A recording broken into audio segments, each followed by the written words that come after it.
Deciding whether or not life is worth living is to answer the fundamental question in philosophy. Imagine Sisyphus happy. Let's talk about hyperstitional imagined communities, whatever. Right.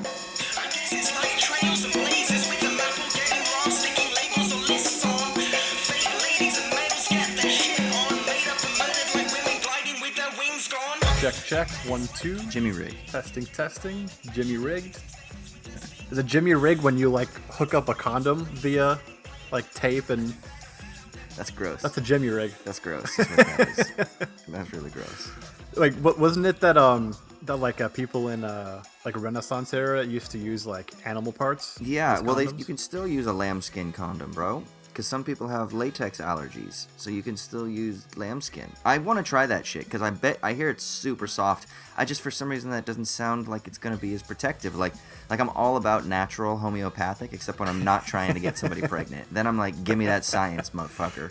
Yeah, I mean that's just processed all out, so it's not the same thing. I like to think that like someone killed an animal and just like used one of its intestines. And that was considered to be appropriate. Could you imagine? Hey babe, I want to get intimate tonight, and then he pulls out like a fucking 12-foot long intestine, sheep's intestine, and he just cuts off a little slice of it. Oh Jesus! That's Jimmy rigging. That's Jimmy rigging. Welcome to We should Owls leave this in the at episode. Dawn. We are just two dudes from Southern California who studied philosophy, politics, and religion around the world and decided to start a podcast where we could bullshit with impunity, as just proven. I'm Austin Hayden Smith. And I'm Troy Polidori. And this week we are going to delve into our first listener-recommended topic. We're starting a two-parter on the ethics of suicide. Today we're going to talk about Albert Camus' famous... infamous musings on suicide from the myth of Sisyphus. And then next week we will talk about a response to that presented by Thomas Nagel. I'm sure the conversation will be a little bit wandering and sprawling per usual, but that's kind of the frame. So if you guys want to read along with us, feel free to go ahead and check out the myth of Sisyphus, or just go to fucking Wikipedia and type in Camus and suicide or something, and I'm sure that you'll get some Cliff's Notes. Yeah, and for next episode, part 2, you can look up Thomas Nagel's essays on death for the first part, and then the absurd, the second part. Yeah, and it's only, I think the 2 essays are 20 pages total. Yeah, it's very readable and quick. It won't take you very long. Nagel's great, man. You know how we talk about the continental analytic divide and how sometimes analytic people are bad writers and sometimes they're great writers, and continental writers are bad writers and sometimes they're fun writers. Thomas Nagel's an analytic philosopher who's a great, concise writer. Incredible, yeah. He's like if you want to know how to write, that's the person you should read. Yeah, he's amazing. So that's what we're going to get into this week. And just a reminder, too, you can go to patreon.com if you feel like we are providing value for you, or if you want to get access to bonus episodes and to the newsletter. The October newsletter is going to be coming out in the next couple of days, as well as hopefully, if you enjoy this listener thing, then you can get a little taste on what it's like for maybe recommending an episode, a topic in the future. So go to patreon.com/Owls at Dawn, or just search Owls at Dawn, or find us on Twitter or whatever, and you can get to the Patreon page. All right, so for our first segment, as always, we're doing the Shitty Minute. This is where one of us rants and raves about whatever it is that's grinding our gears for the past week or so. So, Austin, the torch is yours. What's got you down? So, this is hard, man, because I've actually got a few things that I want to rant about. And there are no rules. There are no you rules. own this podcast. That's a good point. Do what you want. That's a good point. Okay, I'm going to do 2 then. Okay. The first one is really small and not substantive, and the second one is probably a little bit more substantive, although the first one could be substantive. It's because of the Brett Kavanaugh hearings, I feel like everyone became like booze prudes. Everyone on Twitter kept talking about like too much drinking and over drinking, and he was a foolish youth, and he drank too much in his youth, and he partied too much. And do we give him flack for being too much of a partier? What the fuck? Where is the standard of what it means to drink too much? Yeah, I know the guy's a douchebag, and he was probably perjuring himself, and he was lying, and it sounds very credible, Dr. Ford's testimony, and his sounds very incredible. That shit aside, I just thought it was so strange how everyone became like a puritanical booze watchhound. Like, What does it mean to drink too much, man? Let the guy fucking drink. Let people drink. Even just the language when people would be like, Brett Kavanaugh was probably a partier who drank too much when he was younger, and does he drink too much? Too much only matters when there is a standard that we're measuring it by. Like, too much is if you drink to the point where then you can't function at work, or you become an abusive asshole to somebody, or whatever. And I know that in some ways, in the context of the Kavanaugh thing, yeah, that was the point, is does he drink to excess to the point that he becomes an asshole? That's fine. I understand that side of the argument. That's not what I'm talking about. But it just seemed like when people were talking on Twitter, the language they were using was like, I used to overdrink when I was in college, and I drink too much sometimes. Or like if you drink to the point where you lose your memory, that just automatically was de facto assumed as being a drinking problem. Like, get the fuck over it. In praise of debauchery is, what was my shitty minute or whatever it was a few episodes back. Like, come on, man. There's no too much unless you're doing something that requires that sort of judgment attached to it. Does that make sense, dude? Yeah, I mean, I totally agree, dude. I mean, like, I've done zero research on the effects of alcohol on the brain, but is it not true that sort of the drinking so much that you black out and lose your memory, you still are like conscious of what you're doing when you're doing it. It's just that you don't remember it. The next Like day. we have this notion that when you drink too much, you become like A robot. sort of controlled by like an external force. Right. Like you're no longer in any control of your actions. Like you lose some of your inhibitions, sure, right? But then like, you're still conscious, and that's why you're at fault for doing whatever you do. It's just that blacking out means you don't remember that you did it. That's all. Yeah. Is And that not true? yeah, I mean, as far as I can tell, because I have been to the point, even recently, where I have been so fucked, where I woke up the next day and I don't remember how I got home, but I do have flashes of myself walking home, and then I know, but then like I don't remember the rest of the walk, or maybe I got into a taxi. I don't really even remember, but I remember the walk. I remember parts of the walk. Like I remember I fell over in some bushes. So Yeah, like you're still functioning, right? Like you still Yeah. have beliefs, you still have desires, you still have actions. I remember, and behaviors. yeah, because I was debating whether or not I was going to go to the casino, and then I decided wisely not to go, obviously, because I would have probably gambled all of my money because my inhibitions were pretty low at that point. But yeah, I just thought it was so. There's a language that was, I don't know. I just was like, get the fuck over it. Who cares, man? If you drink to the point where you black out, like, as long as you're not harming anybody, as long as you're not doing anything stupid, then don't even use the language. But there's like this implicit language that I just was like, lighten up, people. Get drunk. Dude, it's such a puritanical logic, right? Where, and by puritanical, I don't mean cares about morality a lot, because that's not what puritanical means. I don't think, at least.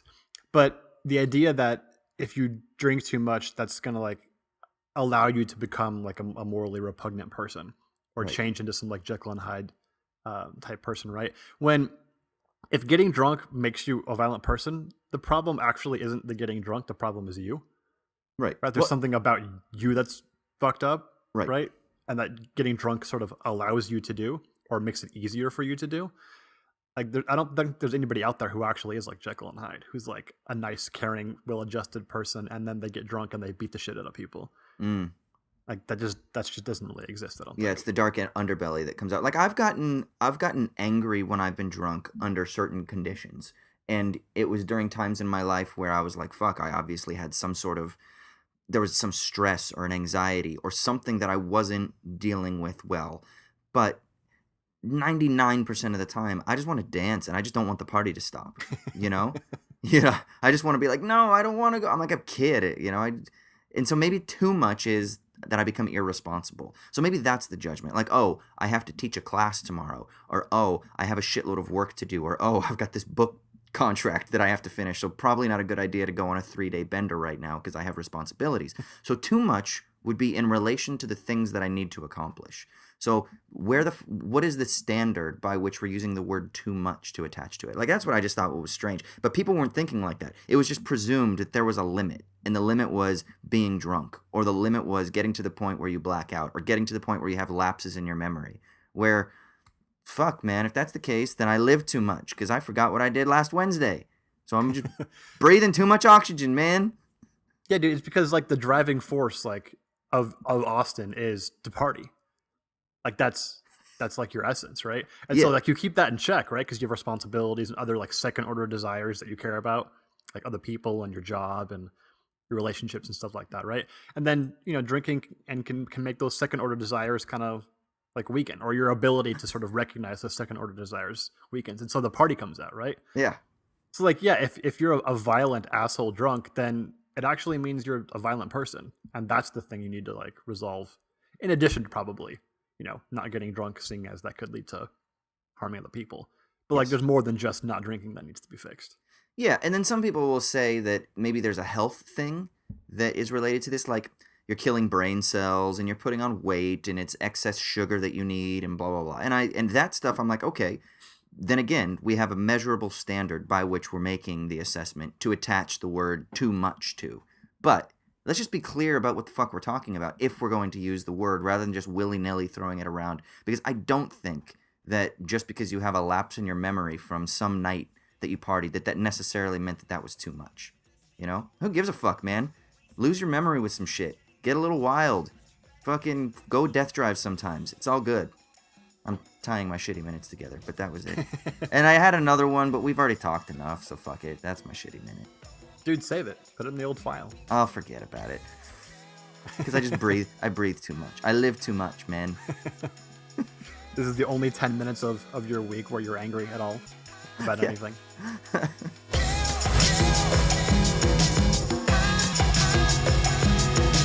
All right, so for our main segment, we're going to be talking about Albert Camus' myth of Sisyphus and the ideas of the absurd and contemplation of, or philosophical suicide, as he puts it in the book, or contemplation of suicide in the face of the absurd. Probably should have asked you this before we started, Austin, but do you have any like good biographical information about Camus and why he wrote this and when in his life he wrote this? Because I actually don't have any idea. Oh, I thought you were going to ask me if I thought that he was the second or the first sexiest continental philosopher of all time. I mean, I think it's obvious that he's the second, right? Is it Kierkegaard that's number one? No, Kierkegaard's like 13th, dude. I don't know, dude. Like, as a writer, sexy. As a person, not sexy. You mean Kierkegaard? Yeah. Yeah. Well, as a person, Kierkegaard was very unsexy. Who's the first? Well, it's Kant, obviously, right? What? No, I'm kidding. How does that even happen? Oh, Jesus. Who would you have in running against Camus? Well, I mean, there's that fucking picture that, what is it, emo Kierkegaard, that everyone always like that they fawn over on fucking Twitter and shit like that. Because there's it's that profile shot of him, right? Or is it a profile shot? No, it's not a profile shot, but it's kind of, he's at an angle and he's got like the high collars and he's got like the coiffed hair. Oh, does he? I don't think, have I seen this? I think dude. Maybe I have, but I don't remember. He's pretty sexy. He definitely looks like a tasty treat. So I don't know. And then Camus, he's just, the typical French existentialist, Almost a parody. Oh, like almost, right? Like it's almost, and he's got the brooding like look down, at least in the photographs, So, well, I mean, so Camus was, he didn't view himself as an existentialist. He actually was quite critical of the existentialists. We sometimes couch him as being an existentialist, but he himself did not view himself in that same way because he was quite critical. And this could come up. He looked at Heidegger, he looked at Husserl, he looked at even Sartre as deifying the absurd. So particularly Sartre, he read Nausea in his earlier years, and he was quite critical of it. And then in, I think it was the 40s, he wrote a review of Nausea that he kind of changed his tone a little bit and became a bit more supportive of Sartre's analysis of this feeling of nausea that the protagonist experiences, like Roquentin, Hoconton, or I don't know how you would say his name properly in French, but like Roquentin is what it looks like, right? And the idea that there's a scene in particular where he's sitting down and all of a sudden, I think we talked about this when we were going through the Prozorov, and the idea of like stripping away the world from the transcendental of its transcendental coordinates, where Sartre, in Being and Nothingness, calls it the slimy, starts to appear, where basically everything, all of the structures and all of the symbols of meaning and the things that define or determine our worlds in which we live, that determine our conditions, that they sort of like slip away, and you kind of attune yourself, if you will, to the flux and contingency of everything. And Sartre calls that this feeling of the absurd. Later on, he sort of ontologizes that. He gives it an essence in his determination of what he calls being in itself, in Being and Nothingness. Yeah, just a really quick, we should tie that to Heidegger, right? Because all that comes straight out of Heidegger and the idea of like Heidegger's moods, like boredom. The ontological right? moods, right? Yeah, the ontological moods are all these sort of the subtractive ones that Heidegger's especially focused on are when that happens, when you lose the kind of immediate immersed being in the world and you get removed from that and kind of notice the contingency of the whole thing. And then kind of anxiety comes from that and a whole bunch of other Heideggerian concepts. So yeah, all the existentialists kind of have a huge debt to pay to Heidegger for these notions. Right. And funny anecdote that I've heard about Sartre. Apparently, Sartre claims to have read Being and Nothingness, but then the anecdote is that somebody found Being and Time in his trash can, and it clearly had like no notes in the margins, and the binding had like not even been broken. So some people are like, did he really read it, or did he just know about some of the themes from talking with people and going to seminars and shit like that? I don't know. Funny anecdote. Wouldn't be the first time that happened. I know. I like to think that story is true because that just sounds funny. So that's the idea of everything being stripped away, and so that idea of experiencing that is experiencing the absurd. Camus' criticism of Heidegger, of Karl Jaspers, however the fuck you say his name, of Edmund Husserl, of Sartre, of the early phenomenologists and existentialists, is that they ontologize that absurdity. And he actually talks about deifying it. Like they turn it into the God. And if you presume that God is dead, which is where Camus begins, then to ontologize that is to make an ontological error. It's to make a theological error in his mind. And so Sartre, he takes that idea of the absurd and turns it into being in itself as the sort of ground of existence. Whereas for Camus, the absurd is the relationship between the human and the beyond that can never be known, that can never be cognized, that can never be comprehended, if you will, or the contingency that can never be comprehended. And so absurdity is more about a relationship than about like the essence of being in itself. And the reason that matters for Camus is because he believed that the existentialists were overly rational, that they overly relied upon a rationalism and comprehension to understand the world, whereas for Camus, you just simply live. And it's kind of, I think he sees himself as maybe trying to go back to an ancient understanding of a philosophy of action or of living life, and not being so concerned with rationally comprehending or understanding the world and partitioning it based on like determinants of the intellect, and much more trying to just simply reason, or he does use reason, of course, but to try to just simply articulate, if you will, lived experience in the purest sense possible. And I think he sees himself as doing that. Whether he's successful or not is a different issue, but at least that's his starting point, I think. So when you're saying, when Camus sort of charging Sartre and others with ontologizing the absurd, I'm still trying to gather what that means. By ontologizing, we mean like ascribing some sort of being or existence to, right? That's what it means to ontologize something. Right. Where to falsely ontologize means to ascribe being to something. Let's say deify. Non-existent. Let's say deify, because ontologize might be my reading of it, because I think he actually uses the word deify. So deify, how would that be? Is that sort of ontologizing plus? I think so. I think he's basically claiming them as reimposing the transcendent, and he wants to completely move away from that. He wants to radically think from the death of God, radically think from the death of transcendence. And so if you take this idea of being in itself as being this separate plane, the ground of reality that conditions human existence, that's where his problem comes in, is you are then reintroducing a god-like element into the equation. So the sense in which Sartre's doing that is that, or early Sartre, and then being nothingness, right, is that he's talking about this absurd as the ground by which we then are free Yes. or have this radical freedom. Is that the idea Yes. then? It's sort of the absurd actually gives us freedom. So this comes straight out of like one of the foundational or one of the central concerns of Husserl and of the phenomenologists that would come after Husserl too, like Jean-Luc Marion in particular, is the idea of the givenness of the world.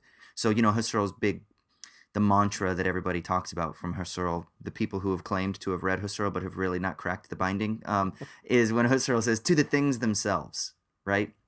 And what he means by that is he's trying to overcome the duality that emerges with Kantian metaphysics between the phenomena and the noumena, that we can't actually reach the things themselves.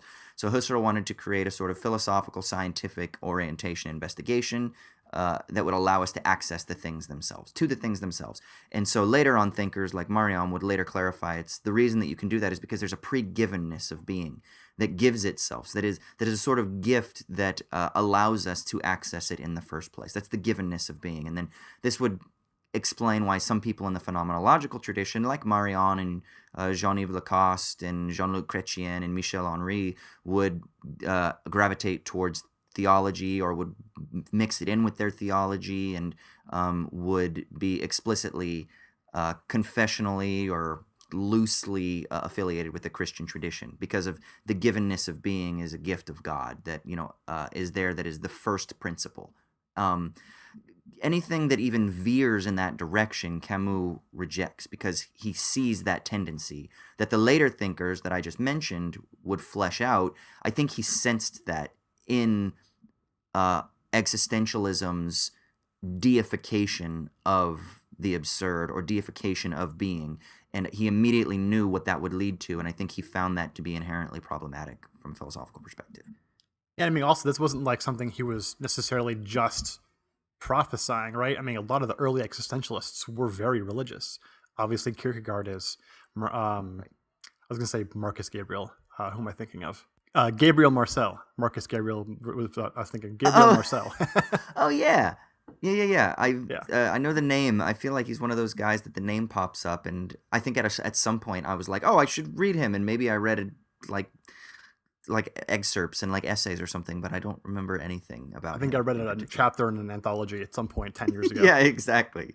But yeah, so there is a lineage of religious existentialism, and as a matter of fact, I mean, Heidegger himself is, for all of his political and ethical problems and things like that, he is very oddly enough appreciated in Christian circles, which I'm sure some people would be like, of course that fucking Nazi is, but we don't need to go down that route. But he is appreciated because of his mysticism and of his willingness to open himself up to the metaphysical, the explicitly metaphysical. And so Christians have derived a lot of strength from the existential tradition outside of, obviously, the atheistic existentialists. And Camus, I think, is more, even though he himself is critical of the existentialists, would be more considered one of those like atheistic existentialist types.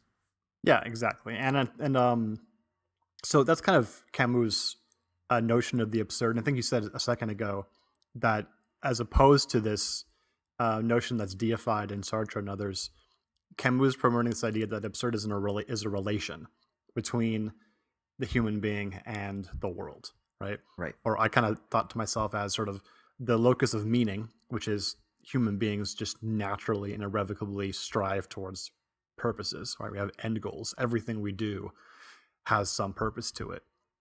And the world, which just doesn't work that way. It just isn't built for like really obvious or clear end goals. And so most of the time we don't necessarily think about that and we don't deal with it. I think at one point Camus says that this is involved with everybody, or everybody's involved in this relation, right? But most of the time we just ignore it, or we kind of tarry with it and sort of in such a way as to refuse to answer. Mm. the question that the absurd brings us. Mm. It's only in like Yeah. kind of momentary glimpses that we actually come to like face to face with it, which is pretty Heideggerian way of talking. Yeah, I guess I hadn't paid as much attention to that in my previous readings of Camus, and that was one of the things. If you just read the essay on the myth of Sisyphus, that I found was so interesting, it's not it's not that the endless and for people who don't know, Sisyphus was it's an ancient Greek myth about a guy who's destined in the underworld for eternity to roll a rock up this hill, and as soon as he gets to the top, it rolls back to the bottom, and he has to do it endlessly for eternity, right?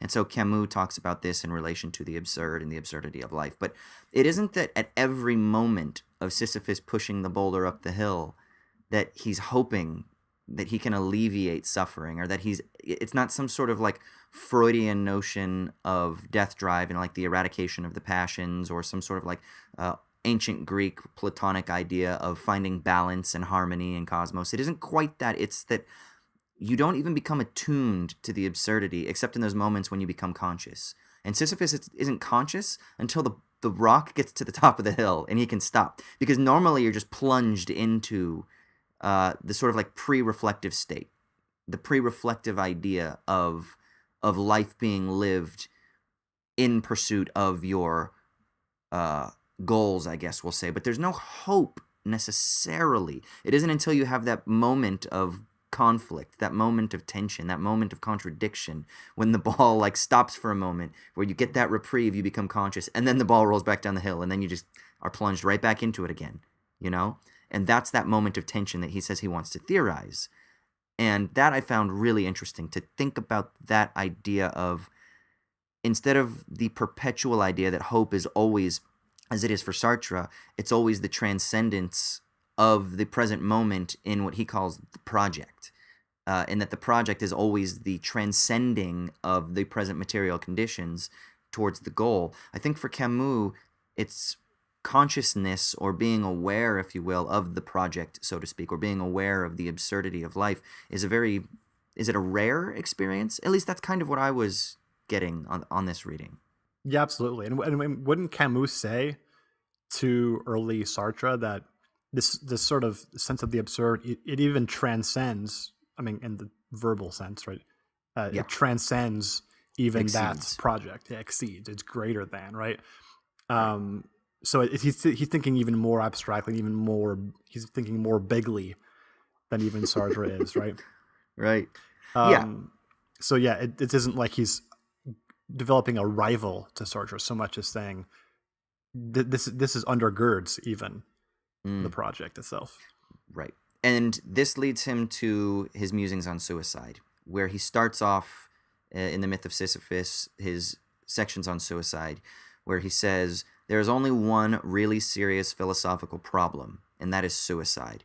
Deciding whether or not life is worth living is to answer the fundamental question in philosophy. All other questions follow from that. So that's where suicide comes in. Because life is absurd, not if life is absurd, or what would it mean if we thought that life were absurd, or like, is suicide warranted, or is it the unforgivable sin? None of that shit. It's life is absurd, therefore why not just fucking kill ourselves, is kind of where he wants to start. And he says that that deciding whether or not life is worth living is the fundamental question of philosophy. Everything else comes out of that. That's his first principles, let's say.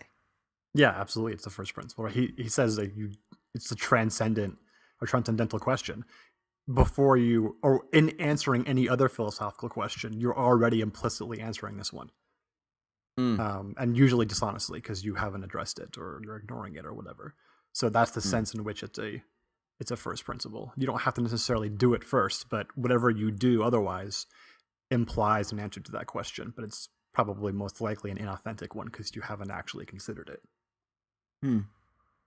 Yeah, and then his conclusion is no. So how does he get there? His conclusion is no. I do like the setup of the problem. I do not like the answer, unfortunately. But yeah, I mean, he wrote the damn book, right? So if his answer was yes, we've been like, well, why'd you write this fucking book, asshole? You should have killed yourself before you wrote it. Yeah. So yeah, by the fact that he wrote the book tells you the answer is going to be no. Yeah, that's a very But good point. he calls this idea philosophical suicide at one point, which I thought was Mm. interesting.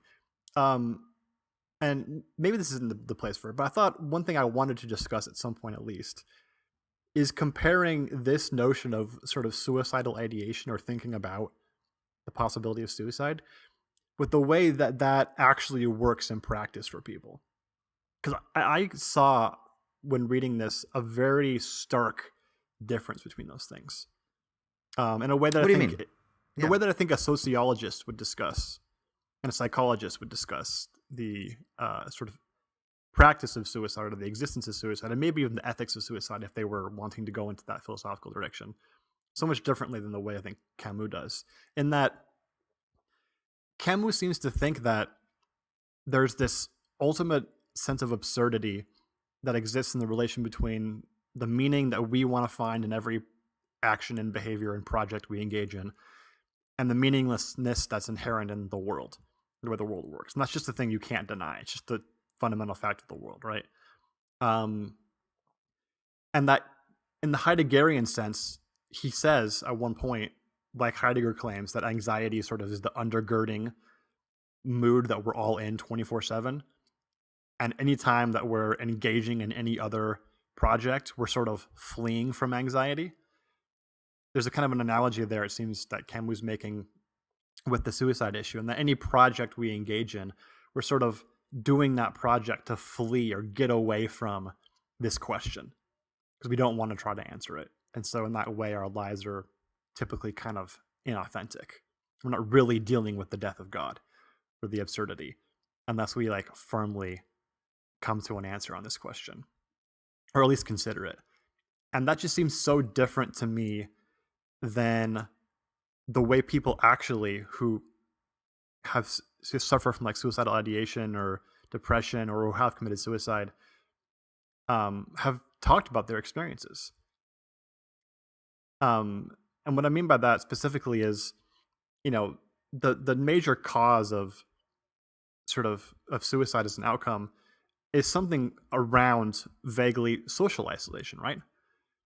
It's when you're totally isolated from other people and from meaningful projects, and then that sense of absurdity kind of comes to you, and you become convinced that the world's better off without you, or the people that you do care about are better off without you, or that you suck and are worthless, or whatever else, right? And none of that seems to be here, right? Camus is like almost mathematizing suicide in a way, where you're lining up the meaningfulness I want with the meaninglessness that I get, and being like, well, the ledger's in the red, so I might as well put a gun in my mouth. And it's like, that never actually happens, I don't think. Maybe I'm wrong about that. It's an empirical question, I guess. But it seems like no one actually does that. In fact, discussing the absurdity of the world is actually kind of fun. Like, it itself is a project. I like doing it. I mean, the only thing I would say is that Camus might think that you're over intellectualizing something that is more of about action. I was talking with a buddy of mine yesterday that I've talked about him I think a few times on the podcast. His name's Darius. He's in the philosophy department, and we were chatting about what we were going to discuss this week on the podcast. And I told him, and he really finds something sort of beautifully tragic and romantic about grief. And so we were talking about grief, and I said, oh, that reminds me a little bit of sort of Camus wrestling with absurdity and or the absurd and whatnot. And so we kind of chatted a bit, and he said, is this even philosophy though at this point, what Camus is doing? And so like Camus, because he's thoroughly critical of rationalism, but at the same time it's not like he's not doing some sort of philosophical inquiry. He is, but I mean, do you think that that's maybe... I feel like there are a few points of tension. One, is this the common experience of people who are actually suicidal? Two, how do we understand from an intellectual perspective? How do we cognize? How do we comprehend that experience? And three, is Camus doing a third thing? It seems like he is. He's trying to separating himself from the ideational rationalization or rationalizing of the experience of suicide or the ethics of suicide, you know? Okay, yeah. So Yeah, one thing I didn't really think about when I was saying that was, given the Heideggerian kind of structure behind this, it wouldn't so much be that we kind of like rationally sit down and weigh the options about whether life is meaningful enough to live or not. The like Heideggerian like mood, right? The mood is something that Right. dictates how beliefs end up becoming, what they are, how they end up obtaining or whatever.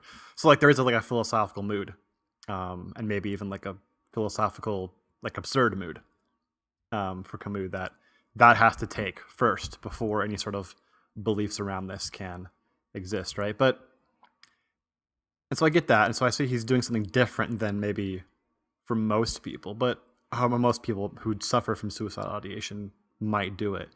But there's some sense in which he thinks this is universal, right? It's not like he's saying there's only a special sort of people who only occasionally experience this. Like he thinks it's a very human thing, right? Like in the same way Heidegger thinks that anxiety is the undergirding of everything we do.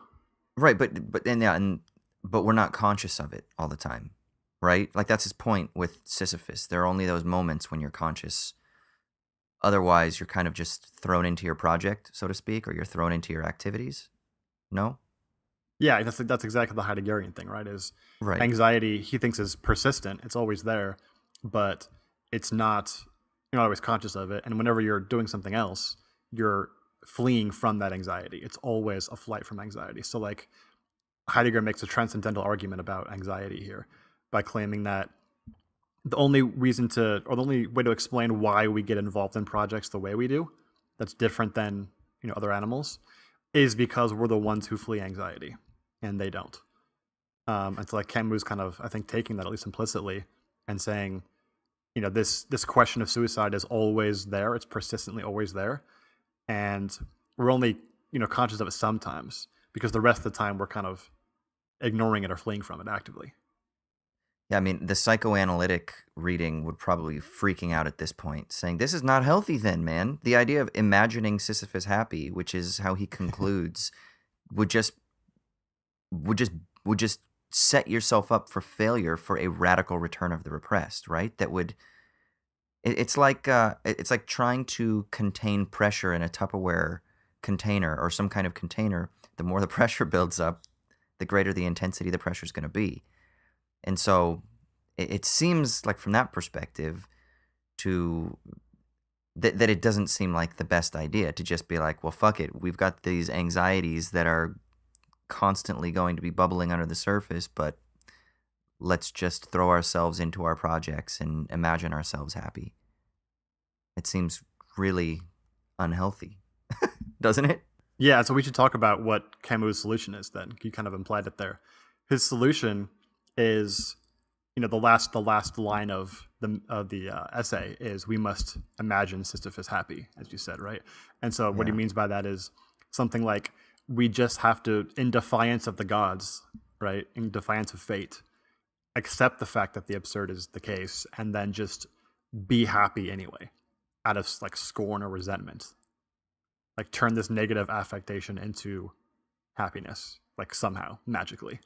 See, here's the thing. Someone like me who tends to have a rather sunny disposition, I'm kind of like, yeah, okay. But would somebody not come along? Could somebody not come along and be like, yeah, that's easy to say when maybe the stakes aren't really that high? Or maybe that's easy to say for somebody who has more of a sunny disposition or a positive affectation, like that's their tendency. That's kind of my tendency. Whether or not I'm radically repressing things, I have no fucking clue. Like maybe if I sat on the psychoanalyst couch, like maybe they would be like, bruh, you are about to burst. I don't know, but it doesn't seem that way. I don't feel that way. I don't really feel anxiety. I don't like tend to not sleep well. I don't tend to overthink things. I don't tend to have like the specters of my past haunt me. Like that doesn't mean that I don't think through things and that I'm not trying to be self-critical and that I don't journal and things like that and that I don't try to dig into things. I do, but I don't tend to wallow in like the misery. Like when I talk with some of my friends that really seem to take things harder than I do.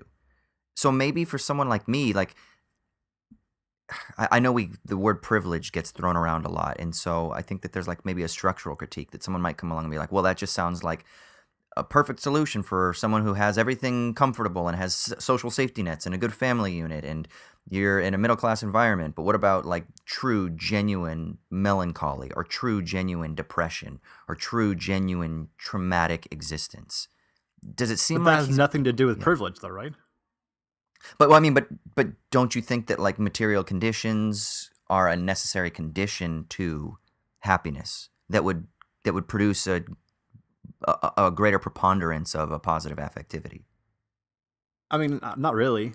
I think empirically, like as an empirical question, obviously no, right? Because I think pretty sure suicide rates are higher in developed countries than in non-developed countries, right? True. And there's not really this like huge difference between classes, right? If anything, it seems like I'm pretty sure white people commit suicide at much higher rates than non-white people. Isn't that the case? Yeah, so maybe privilege wouldn't be the right way to frame it. I guess I'm just thinking that it just sounds like maybe someone could retort, well, yeah, that's convenient for somebody who's kind of just happy, right? Or maybe that's convenient for somebody who has this type of disposition, but it's not realistic for everybody. Yeah, maybe Camus' ability to reasonably make this claim is easier for someone like him. I'm not Right. sure itself being happy is necessarily um, something that comes from privilege. Other things come from privilege. Lots of things do. But I don't necessarily like the escape from the absurd is one of them. Yeah. I think Camus was right about that it's kind of universal in that way. But I mean, the phrase "imagine Sisyphus happy," like what comes to mind when what do you think he means by that?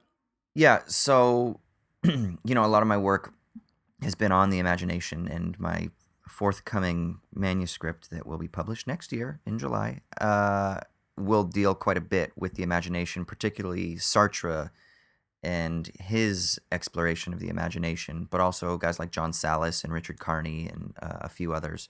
Um, and then I go into like some work that Catherine Malibu has done on like the brain and consciousness and stuff. But um, it, so for Sartre, the idea of the imagination is more about using the imagination to overcome or to transcend, if you will, the present material conditions to well, there are different ways of doing this, but one way is what he calls like the future image. And the future image is a sort of image that you posit in the future that overcomes the present material constraints or the present material conditions. And in positing that future image, it redoubles on you in the present and affects you so that you are motivated to overcome the material conditions. And so Yeah, there's what's that this like, fancy word you use for that? yeah, it's hyperstitional. It's That's right. hyperstitional. Yeah. And a hyperstitional image is an image that you posit, that you realize, or that's created or manifest or expressed in the positing of the image. So, you imagine a utopic future where everybody has equal access to clean water and that there's nobody that's cut off from that. And in your positing of that image, it motivates you to overcome the exclusion that currently exists with regards to water distribution, right? And then, of course, there are some problems with that, like with utopian thinking, that if you have too rigid of a fixed image, then it can sort of stifle difference in the present. And my work kind of like tries to navigate between those tendencies, the tendency that wants to be able to posit future images, and then at the same time while not falling into the pitfall of like a rigid utopianism that has a preset necessary end or goal that is too rigid or too fixed, that can't be flexible to difference as it arises. But you can have both. You can have a flexibility and still posit future images to motivate you. And that's not at all what Camus was talking about, I don't No, think. that's not at all what he's talking about. Like you should Okay. do one of those Deleuzian deliberate misreadings of Camus, where you do that. Imagine Yeah. Sisyphus happy. Let's talk about hyperstitional imagined communities, whatever. Right. But that's not at all what he means. Like he means pretend to be happy, right? Yeah, it's like fake it till you make it, man. That's what they tell you in But you'll never sales make it. yeah, but you never make it. But I think that's kind of the point, even with fake it till you make it. Is fake it till you make it is you delude yourself into thinking that you've made it, but you've never really made it. You're still faking it. You've just conditioned yourself by the fictitious. And so you then have become the fictitious and embodied the fictitious. And this is where I think I'd want to think about consciousness at this point. And this is where I think maybe gets to like the heart of Camus' understanding of his philosophical absurdism versus the existentialists, or what he would call like the rationalists, who are like over intellectualizing these types of problems. And it's based on this idea that consciousness isn't just an intellectual mind thing for Camus. Consciousness is something that is like purely embodied in the human experience. And sometimes in certain phenomenological circles, they'll talk about consciousness as being, hold on, let me make sure I get this right. It's embodied, embedded, extended, enacted, and affective. And so it's embodied in that consciousness isn't just something that takes place in the brain or in the head, but it's something that takes place in your body. You live consciousness. Consciousness is something that you are in your shoulder, your fingers, your toes, your butt, your penis, your leg hairs, whatever. All of that is part of your conscious experience. So it's embodied, it's embedded, which means you're embedded within a sort of historical context, a situational context. I'm embedded within my room right now. You're embedded. You're always embedded. It's extended, and this is the one that kind of is controversial, but consciousness is extended. It's not just located to your body. It is part of your body, but your body is extended into the environment in which you find yourself. So I'm in a room right now with 4 walls, and it's a smaller room. I have a different conscious experience in this smaller room than I did when I was at the beach last night, where it was open and free. And I remember looking at the ocean and then having a moment of dread and terror when I was thinking about how deep the ocean is and how we've only explored, 5% of the world's oceans. I was opened up to this different conscious experience because of my extended conscious experience, right? And then enacted in that it's something that you do. It's not just something that you sit there in the Cartesian, I'm just sitting there and pondering. And it is that, but he's not devoid from an enactment. It's an action, which I think a lot of rationalists don't quite fully explore enough. And then it's affective, and I don't think Camus would buy into all of this, but it's affective in that it's something that takes place prior to conscious awareness as well. But all 5 of those things, as well as maybe other ways of describing it, other adjectives that you can apply, they would all create the totality or the composite that is our conscious experience. And I think Camus is trying to get towards something that's much more complex like that with regards to what it means to be experiencing absurdism. It's not just this thing where you pause and you reflect, but it's something that you are just constantly living in everything. In your experience as you're walking through the park and as you're touching grass. And as a matter of fact, your experience of that grass is informing your absurdist encounter with the world. Does that make sense? I mean, it's much more like a rich, full, total embodied experience rather than just like an intellectual thing. Yeah, I mean, I get that it's more than just this intellectual, like, weighing of the scales, right? I have my own tendentious reasons for being skeptical of a lot of the extended mind stuff, but that's neither here nor there. How do you think that plays into the whole defiance and scorn thing? Like, what does this view of like phenomenological consciousness have to do with the actual imagining of Sisyphus happy? Well, I think that it's attuning yourself, if you will, to the external pressures that are constantly impinging upon you, that remind you, that are constantly reaffirming the absurdity of the world. It's like when Quentin or Roquentin, or however the fuck you say his name, from Nausea in Jean-Paul Sartre's novel. It's like when he's sitting there and all of a sudden he sees everything slipping together and he sees the structures of the world dissolving. It's at that moment that he starts to feel nauseous or nauseated. It's at that moment that he starts to become attuned, if you will. His mood is attuned to the absurdity. It has something to do with how to navigate that experience. I think I mentioned it. I don't remember if it was in the bonus episode or one of our other episodes, where someone hit me up on Twitter and asked me about, like, if you ever get a peek behind the veil where you start to realize that just everything is bullshit. That when you start to get attuned to the contingency of the world, it has something to do with how is it that we attune ourselves to that, and then how do we navigate that landscape? That's the fundamental thing. And I think in one sense, he wants us to not ignore the contingency of the world, but to better attune ourselves to the radical contingency of the world. But then resign ourselves to force ourselves to be happy, even though that's fucking terrifying, and we should just be like, fuck it, let's kill ourselves, because all of this is meaningful. Because it's not just the outside world that is slipping. So too is all of my identity and my existence and my skin and my face. It's all kind of melting into the slimy, as Sartre calls, at the end of being in nothingness. But instead of killing yourself, you resolve yourself to be in defiance of that pressure, even though the world might say, because the world is stupid and because life is absurd, therefore there is no meaning, you ought to kill yourself. Defiance of that would be like, no, fuck that. I'm going to bathe in this absurdity and choose to be happy in the midst of contingency. Yeah, I think that's the moment where I get the fuck off the bus, so to speak, because I mean he's basically saying you take the veil off, right? You see the contingency of everything, and he's basically saying that should convince you to put a gun in your mouth, like that. Mm-hmm. In all Right. respects, that should be like the most rational thing or most like obvious thing to do. But then just don't do that, right? Just don't do it because you're fucking pissed off that that's the case. Yeah, but is it because that should be the case because those very structures demand meaning, and therefore when meaning dissolves, the external pressures demand of you to kill yourself? Or does he think that that should be, that's like the authentic, attuned position once you yourself realize absurdity? So like his defiance, is it defiance against ontology, or is it defiance against the structures that are themselves contingent? And so then it's a defiance not against reality with a capital R, but it's a defiance against those contingent properties that are telling you that you ought to behave a certain way in the face of reality.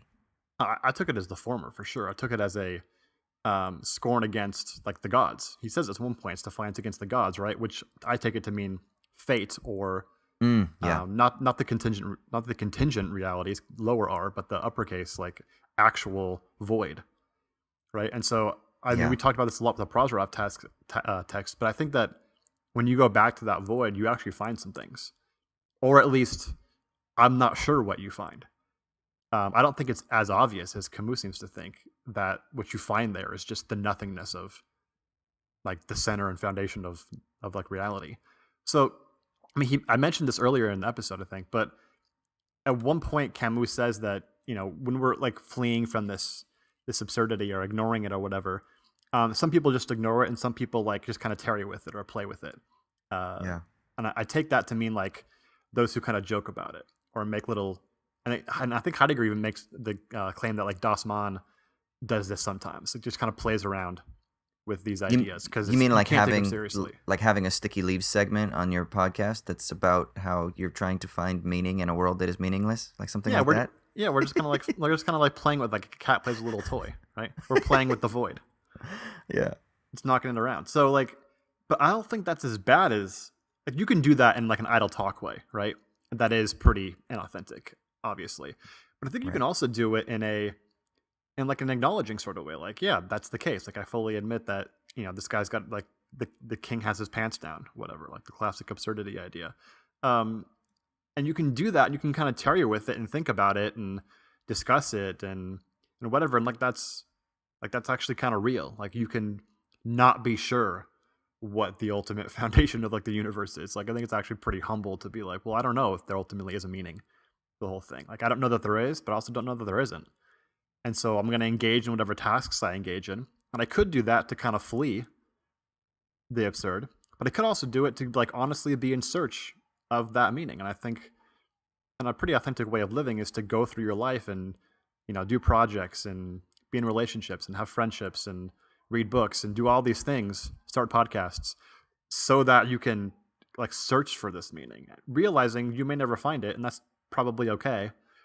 But that's sort of what life is. It's sort of this negotiation with the fact that you're kind of looking around for something meaningful and purposeful, and sometimes you kind of get glimpses of it and find it, and sometimes you don't, and that's probably an okay way to live.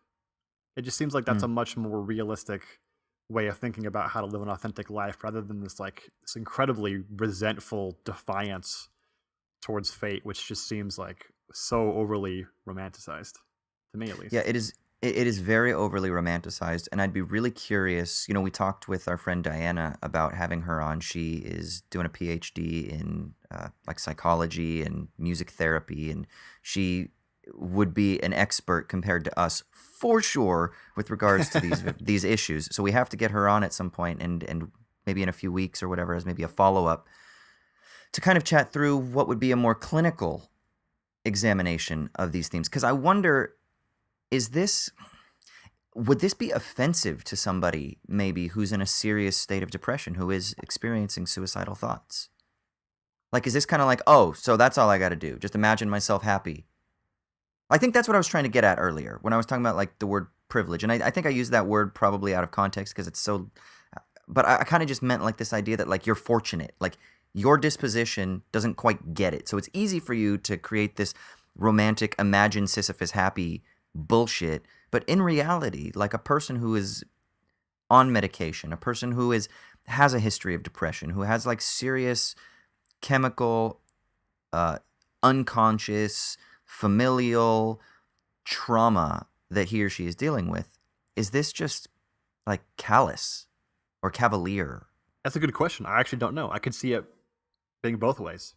I could see it Yeah. being this is callous and doesn't at all represent what I'm going through and is offensive to recommend as a solution.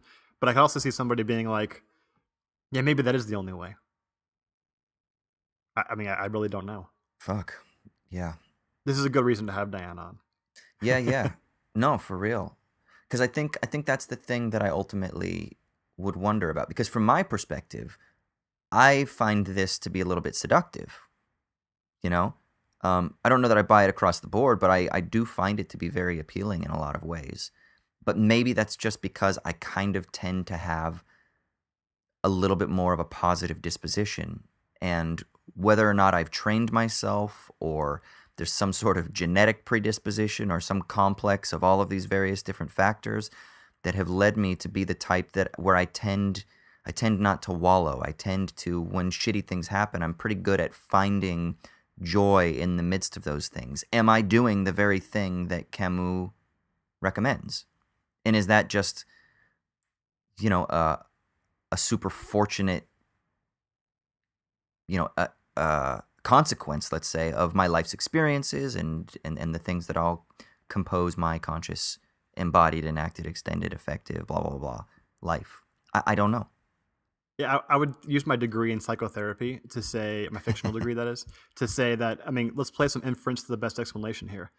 Like, it seems to me the hypothesis that you're doing the thing that I was talking about, which is kind of, noticing the absurd, like realizing it, cognizing it, but then, kind of negotiating with it in your life and making decisions and engaging in projects with that in mind the whole time, at least in the back of your mind, and kind of tarrying with it, playing with it in a Mm. non-idle way, is a much better, simpler, more obvious explanation than this like really complicated romantic picture that the Camus Heidegger picture gives you.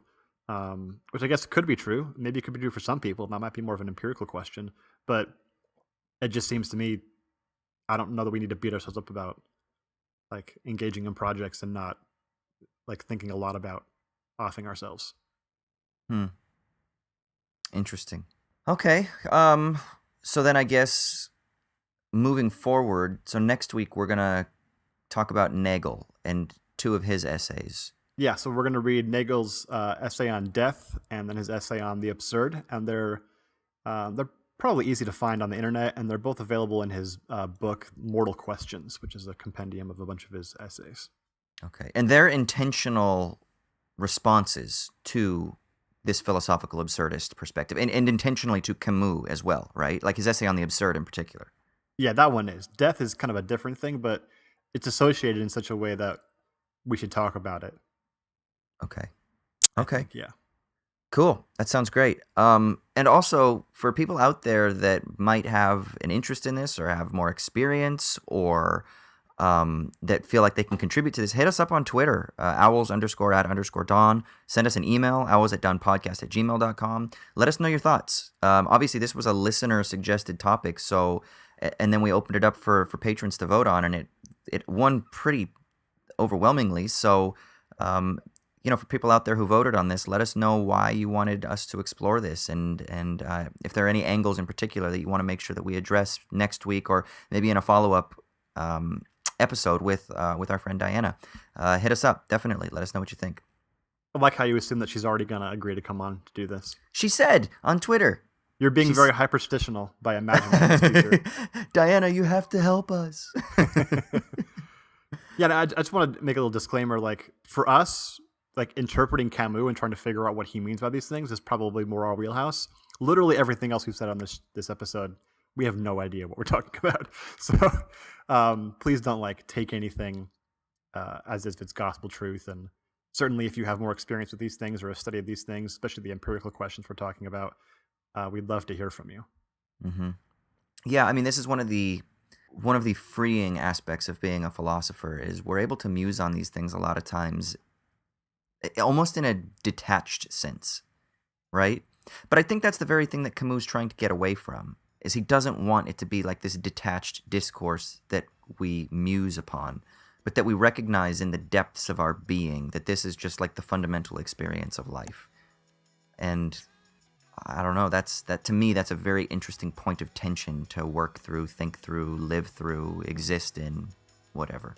Yeah, definitely. I mean, it's the philosophical attitude normally to just detach in that way, and certainly he's critiquing that very notion. But we're being kind of, he was kind of an asshole, so we're being kind of assholes back to him by doing the very thing he was saying we shouldn't do. Fuck you, Camus, and your broody, sexy French cigarette face.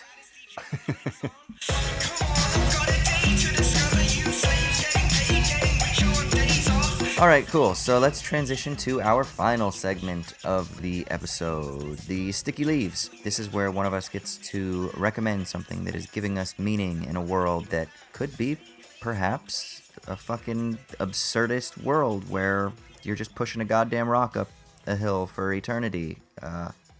This week it's Troy's turn. Troy, what's got you excited, man? So, dude, I had like a legit Sticky Leaves for this week that was going to be uplifting and a great story and really in depth and all that kind of stuff. But then something happened this week that I felt like I couldn't ignore. And come to think of it now, it's probably a much more suitable Sticky Leaves, given that we just talked about suicide for like almost an hour. Mm-hmm. Are you familiar with the Jimmy Butler situation happening right now in the NBA? Okay, so he's on the Minnesota Timberwolves, right? And he was like talking shit about what, Wiggins and Towns? Is that the deal? Yeah. So real quick, if you hate the NBA or you can't stand it when we talk about basketball or you like skip those segments, this is worth listening to because this story is great from anybody's perspective. And it's very absurd in a certain way. So I think it's, again, fitting with the thematic nature of this episode. So real quick little backstory on this situation. Jimmy Butler's an NBA player. He's one of the top 10 players in the league. Some people would quibble with that statement. I think that they're crazy. He's absolutely a top 10 player in the league. I'm an expert. Just believe me on that, please. He is an unusual backstory for him because he was not a top recruit at any level in high school, in college, anything. He was a 30th pick in the draft after playing for 4 years at Marquette, not starting, not really being a star until like his last year. It was not a high pick. He was not expected to be anything more than a role player. After kind of trudging through his first few years on a really good team, sitting on the bench in the Bulls, he becomes the star player and then eventually superstar player. And he's known for being like extremely driven, just like almost like a psychopath in terms of how driven he is towards being great. He gets traded to the Timberwolves because the Bulls were terrible and there's no reason to have a great player on your team when you're terrible. And the Timberwolves have two guys who were number one picks in successive drafts. So like guys who were basically like held up on a pile of dinner or whatever as being the next great stars, right? And Jimmy Butler gets traded to this team and he didn't have that sort of like, status coming up that they did. And he thinks these guys are totally soft, don't have any killer instinct, they're not tough. They don't really care about winning. They don't care about being great. They just want to like make their money and have their own signature shoes and kind of just play along or whatever. And so he's pissed off. He wants to leave the team this summer. He demands a trade, right? They don't trade him, at least not yet. They kind of just like call his bluff or whatever. So this week, a couple days ago, this dude shows up to practice. The season, like preseason's been going on for like 3 weeks, and he hasn't shown up to like training camp or whatever because he's demanded this trade. He shows up to practice, hasn't played basketball in like 5-on-5 basketball for like 4 or 5 months, right? Long time. He shows up out of shape. He walks in, starts screaming F-bombs at everybody in the in practice, at other players, at coaches, at the general manager who's there, like looking up from his office or whatever, screaming obscenities, saying, "You can't win without me. I'm the best player here. Everyone else here is soft. Everyone else here sucks," right? totally like being an asshole in a way that everyone's going to hate him. But then this happens. He takes the end of the bench guys, the guys who in training camp probably won't even make the team ultimately. He takes 4 of them and he plays 5-on-5 versus the rest of the starters, who include these 2 young star players who were both number 1 picks in successive drafts several years ago. And he kicks their ass. Not only does he kick their ass, he plays one of their other best player, Karl Towns, who's a 7-foot athletic freak. He guards him, and Jimmy Butler's like 6'6". He guards him and completely shuts him out of the game. All while verbally basically challenging like his manhood and his toughness. And they all wilt. So he takes these end of the bench guys who are not even going to like make the team, kicks the ass of the starters by completely dominating them himself, and then he mic drops and just walks out of the gym. That's pretty amazing. It's straight out of a movie, dude. And like some people were claiming that he planned this whole thing as a stunt, which he definitely did, because he had like an ESPN interview like recorded and ready to go for later that day. Okay. So he clearly meant it as a stunt. But you can't stunt taking the end of the bench guys and kicking the starter's ass. You cannot do that, dude. Like that was just being that good. Right? And just challenging guys and then wilting. You said he showed up out of shape. Like, is he like fat and shit, or just like he's not in playing shape yet? Yeah, just not, he's in shape, right? He was working out and stuff. But if you don't play 5-on-5 for, 4 or 5 months, you're just not going to have the conditioning. But it didn't matter. Yeah, you're not in game shape. Right. Yeah. Right. Okay. So yeah. Like they had all been practicing for like 4 weeks together, and he just shows up like the old guy at the gym and just kicks all their asses. So what do you think's going to happen now? Well, I don't give a shit what happens. Like, if this happened to my team, I'd be pissed off at him. But not happening to my team, dude, I'm imagining like Denzel playing him in the movie, like walking away from the building as it's blowing up, like a Man on Fire or whatever. Yeah, like, that's what I'm imagining. See, do you think this will motivate him though? Like that this is some sort of like that it'll light a fire under Towns and Wiggins and the rest of the team's ass to be like, fuck, man, maybe. I mean, he's obviously not full of shit. Maybe they are soft. He guarded a fucking 7-foot athletic freak and dominated him by giving up like a half of a foot in height, which is at that level, a half a foot in height is huge, right? Yeah, you would never have a guy that size guard him in a game. Like never. And if you do, they call that a mismatch. You give the guy the ball, you know? Yeah, I mean, it's ridiculous. Like it's straight out of a movie. I've never heard of an event like this, like non-televised event that was this crazy. It's so amazing. How are these reports getting leaked? Is it all press or is it teammates? Like, how do we know that this isn't some trumped up thing to drive eyeballs and get people to pay attention to the Timberwolves? Yeah, I mean, I guess you could claim that maybe like Butler is the one who like leaks this stuff, right? But then nobody comes out and denies it. Okay, so he came out and he said, "This is what I did, and I whooped their ass with these end of the bench guys." Well, no, he didn't say it. It was like ESPN was reporting it through anonymous sources. But those anonymous sources may have been Butler's for all I know, or like his agent or something, right? But then no one comes out and denies it, right? And then the team canceled practice the next day. Because they're like, we can't do this. And they're like in the middle of training camp. Like, you can't cancel practice in the middle of training camp. But they did because they're just like, we can't address this right now. Like, this is too crazy. What if he comes back? What do you do then? What if he comes back? That's so funny. Yeah. Oh, God. I know. It's just the best. It's straight out of Space Jam. Like, I hope that Space Jam 2, when LeBron's in it, like makes some remark about Jimmy Butler. Or like the Monstars take Jimmy Butler after he does this or something. See, here's the weird thing. Part of me thinks this is kind of awesome. Like, I think even if this were my team, I would be like, I would be excited because I would hope that it would be used as positive fuel. Yeah, I just think it's very unlikely. I mean, he's totally right. Like, Wiggins sucks, and Towns is incredibly talented, but doesn't give a shit about defense. So, like, that's all, like, nerdy basketball stuff, but he's kind of, like, tanked his trade value, it seems like. So that probably hurts Butler the has? team a little bit. Yeah, I would imagine. Oh. But, I mean, the Minnesota Timberwolves, in the age of, clickbait and sensationalized news stories, they probably love this because who the fuck ever talks about the Minnesota Timberwolves on a podcast, right? Let alone a philosophy and politics and whatnot podcast. Yeah, I guess if you're of the any coverage is good coverage or whatever, then if you're of that mantra, then maybe it's good. You know what? It's kind of absurd, right? I mean, it's extremely absurd. Yeah, I think it fits. Yeah. I mean, my Twitter feed is, I get basketball stuff in my Twitter feed, but it was flooded with this shit. And I only caught little glimpses of it because I saw headlines, but I never really watched anything or watched a video or anything like that. So I only knew that there was drama. But again, like the Minnesota Timberwolves never pop up in any of my social media feeds. The only time is if like, oh, the Minnesota Timberwolves played the Lakers or LeBron dropped 50 on the Minnesota Timberwolves. That's the only time I ever hear about the Minnesota Timberwolves anymore. The last time I cared about the Minnesota Timberwolves was when it was like Wally Zerbiak and like maybe Kevin Garnett. the final days of Kevin Garnett, right? Yeah. And they were all right. If they trade Jimmy Butler, you'll never think about them again. Yeah, exactly. Anyway, the point is, I think ultimately, the NBA is amazing. Even if you could like not even care about basketball, and just the culture and the stories and the narratives are just so much better than like every other major sport, I feel like. Do you ever pay attention to hockey, like the National Hockey League? I do not. Is it have a lot of great narratives and story stuff too? Yeah, but it's not quite as it's more like it's more kooky.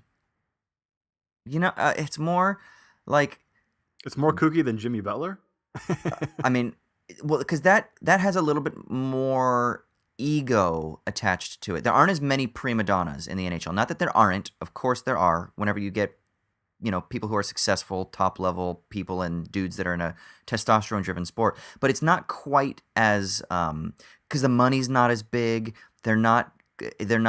I mean, in their circles, they're famous, but they're not as famous, right?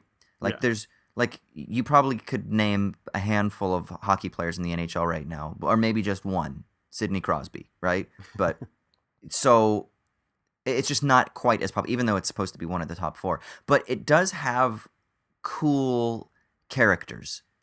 It just flies under the radar a little bit. But it has great characters, and it doesn't have all like the bullshit that comes out of the NFL where it's like, oh, they call it the no fun league because teams aren't allowed to celebrate, and then now they are allowed to celebrate, and there's all these controversies about the rules, and there's all this stuff that it just seems like the NFL doesn't quite have the same type of characters as the NBA, and then baseball just seems kind of bland and boring, right?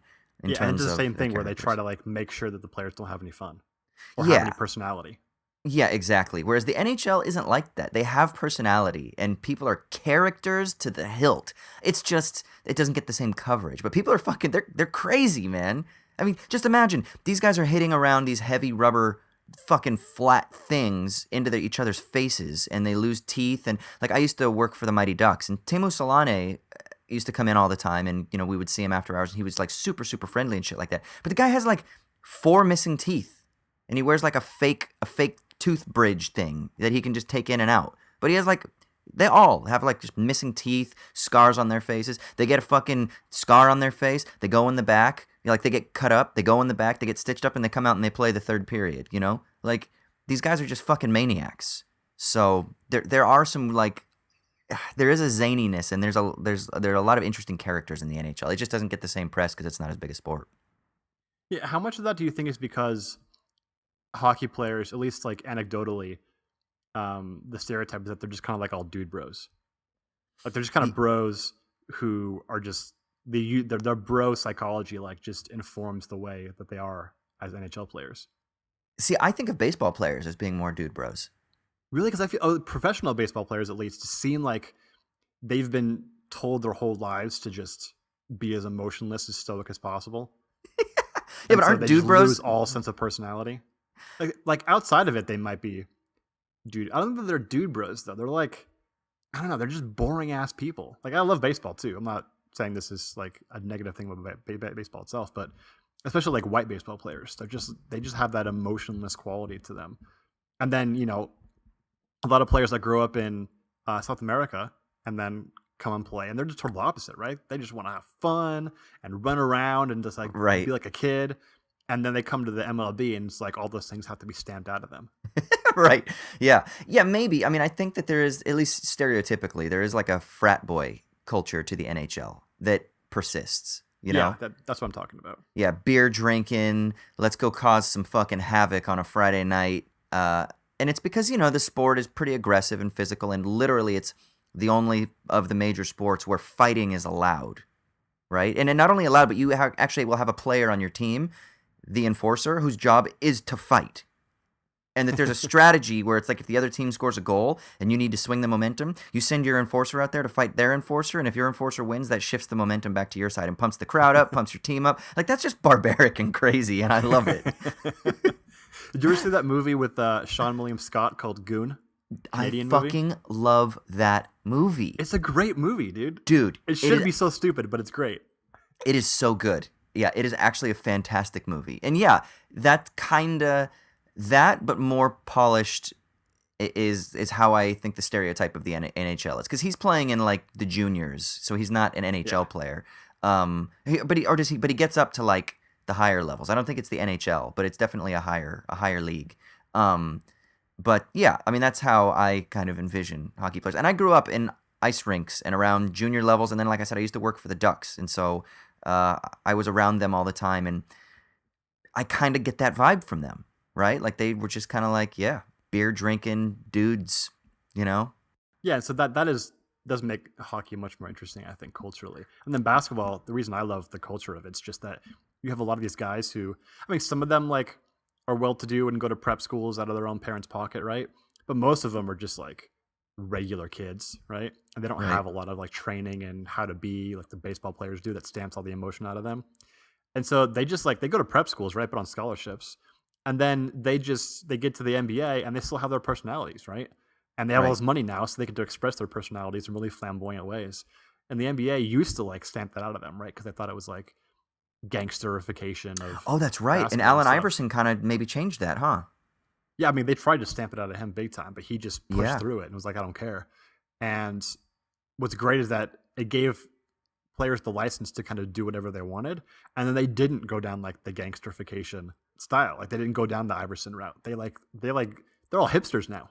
Like, all the best NBA players, like, wear glasses with no lenses and backpacks, suspenders and backpacks and shit like that. And have beards and all that kind of stuff. They've got that golf wang aesthetic. Yeah, exactly. It's definitely the Odd Future thing. Yeah. Yeah. No, that's a great story though, man. I do like that. It's absurd, but it's more it's not the Camus absurd. This is more like comically absurd. Yeah, it's the good kind of absurd that doesn't make you feel like you want to jump off a cliff or something. Yeah, exactly. This is imagining Sisyphus happy. Exactly. This is it. Well, cool. I guess let's go ahead and wrap up the segment there, or the episode there. Next week, like I said, we're gonna pick this up again. We're gonna extend the conversation, and hit us up if you have anything in particular that you would like us to address or pay attention to as we wrap things up next week, and then potentially in a subsequent episode with Diana. In the meantime, please make sure to subscribe if you're not already a subscriber on iTunes. If you could leave us a rating, 5-star rating, and then a review, that actually really helps for the analytics. If you find value in what we're doing, you want access to bonus episodes, the newsletter, the October newsletter will be coming out in the next day or so. As a matter of fact, by the time this is released, it might already be in your mailbox if you're a patron. But you can get access to that by supporting us at patreon.com/owlsatdawn. Twitter, owls_at_dawn, so you can be informed as to, like, what we're going to be talking about in the future, and sometimes we share interesting articles or bullshit tweets. We have a Facebook page, so if you're not into Twitter, you can follow us that way. Where else can they find us? I think that's it, right? That's pretty much it. Cool, man. So I think we're pretty much done. There's nothing else we got to do, right? Just one more thing, dude.